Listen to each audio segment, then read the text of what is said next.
Chegamos agora ao terceiro ponto de teologia do livro da sabedoria, que é tematizado na terceira parte, capítulos 10 a 19. Ali nós temos a apresentação de uma releitura da saga do Êxodo, feita em base sapiencial. Se relê aquilo que foi narrado no livro do Êxodo, o que foi exatamente a saída do povo, as pragas, sobretudo, que antecederam a saída do Egito, mas isso olhando sob o aspecto sapiencial, querendo enfatizar somente alguns pontos para, dizer, digamos assim, corroborar nos judeus aquela postura que já veio anunciada na primeira parte do livro, ser fiel às tradições israelitas. Os judeus justos, que devem se afastar dos judeus ímpios, dos judeus que estão seguindo, sem critério, o helenismo, os costumes, as observâncias do helenismo. Nesse caso, os judeus bons, justos, são comparados aos antigos hebreus, e os judeus ímpios são comparados aos egípcios que perseguiram os hebreus na época do Êxodo. O Êxodo, então, é tematizado aí nesses capítulos como a obra da sabedoria de Deus. Antes de fazer a releitura, o autor apresenta um belo resumo do que foi a história narrada no Pentateuco antes do Êxodo. Nós temos a menção de Adão e de Noé, que estão mencionados no livro do Gênesis, aqui aparecem em sabedoria no início do capítulo 10, versículos 1, 2 e versículo 4. Depois, Abraão, seu sobrinho Lote, Jacó, José do Egito, e se chega, então, a Moisés.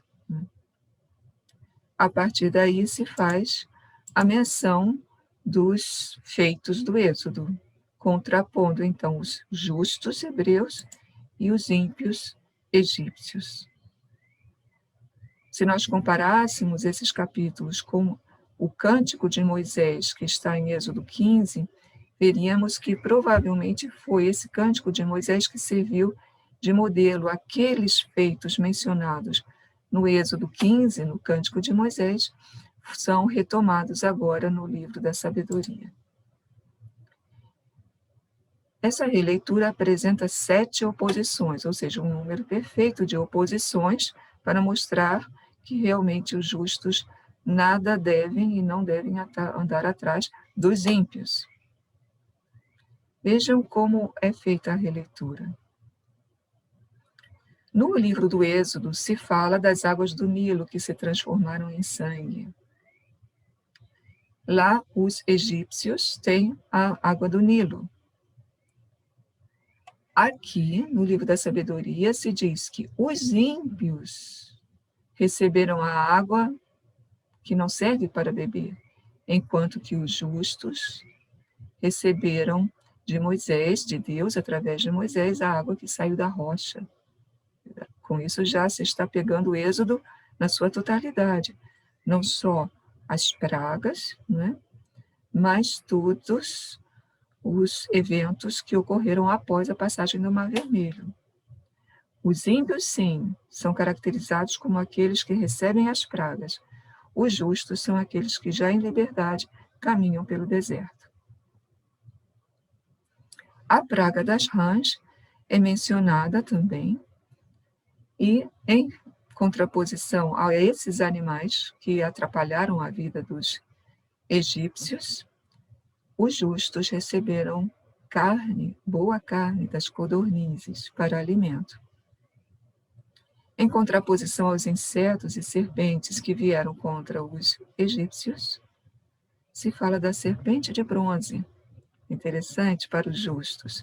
Não se fala das serpentes que morderam os hebreus no Egito, porque aqui é feita uma releitura parcial, interessa só aquilo que faz ressaltar a proteção de Deus. Enquanto houve uma grande tempestade no Egito, que vai trazer para os ímpios um grande problema, para os justos o que cai do céu não é granizo, mas é maná.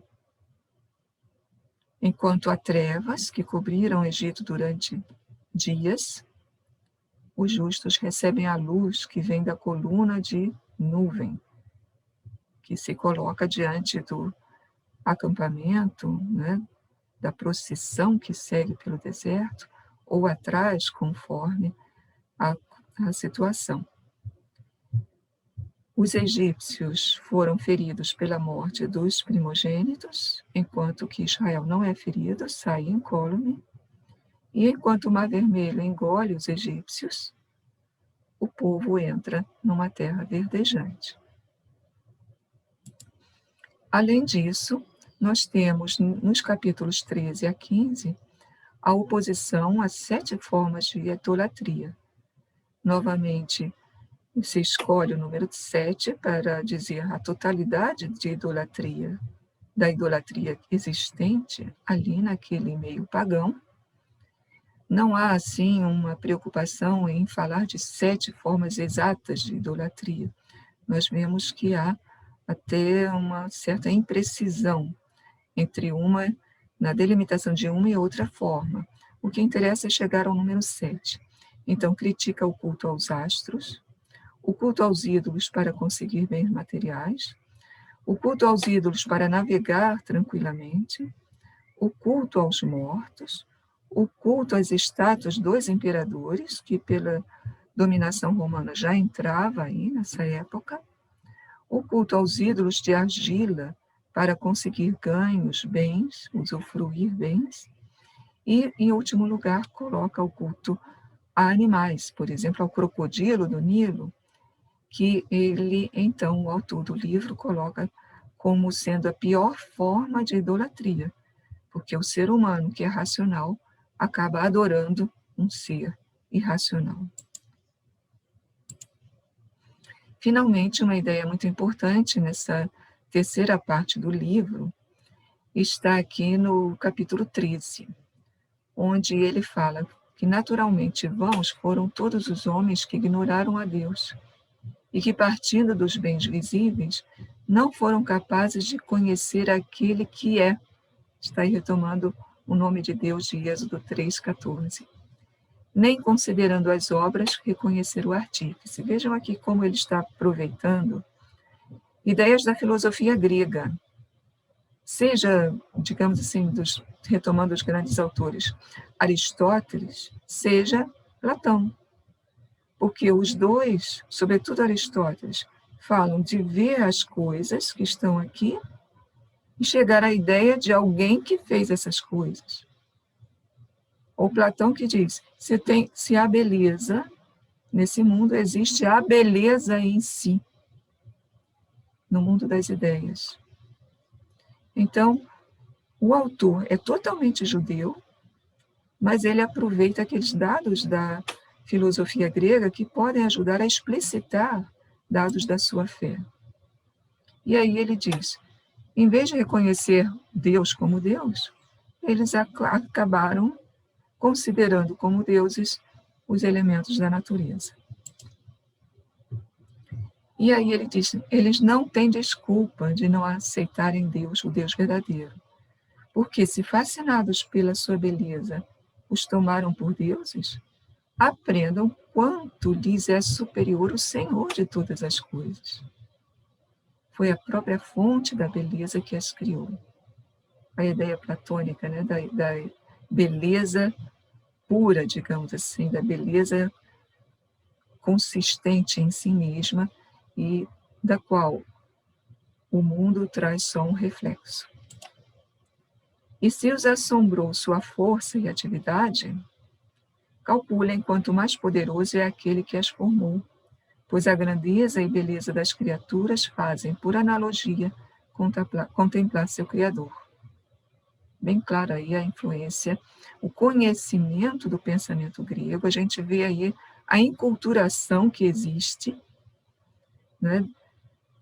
Ou seja, pegar os elementos da cultura que podem expressar bem aquilo que a minha fé ensina, mas uma enculturação que não traz prejuízo para a minha fé. Eu não releio a fé a partir da cultura, eu releio a cultura e nela eu procuro detectar os elementos que não são contraditórios à minha fé. E com isso eu crio uma ponte de diálogo com a própria cultura. Ou seja, resumindo, nós temos aí uma tese teológica muito importante, que é a possibilidade de, através da observação da natureza, se chegar ao conhecimento de Deus, que nós chamamos a teologia natural. O livro se conclui com uma frase lapidar muito bonita, com a qual nós concluímos também o nosso estudo aqui do livro, onde ele mostra a beleza de Deus que glorifica o seu povo. Com isso, os judeus não precisam procurar no mundo pagão nada. Em tudo, Senhor, tornaste grande o teu povo e o glorificaste e não o desamparaste. Veja aí a releitura do Êxodo servindo como base para a fé. Em todo tempo e lugar, seja na época de Moisés, seja depois da passagem do Mar Vermelho até a entrada na Terra Prometida, Deus sempre guardou o seu povo. Isso é penhor de que agora também Ele vai ficar conosco, Ele vai nos auxiliar, nos proteger. E assim nós concluímos o livro da sabedoria com essa grande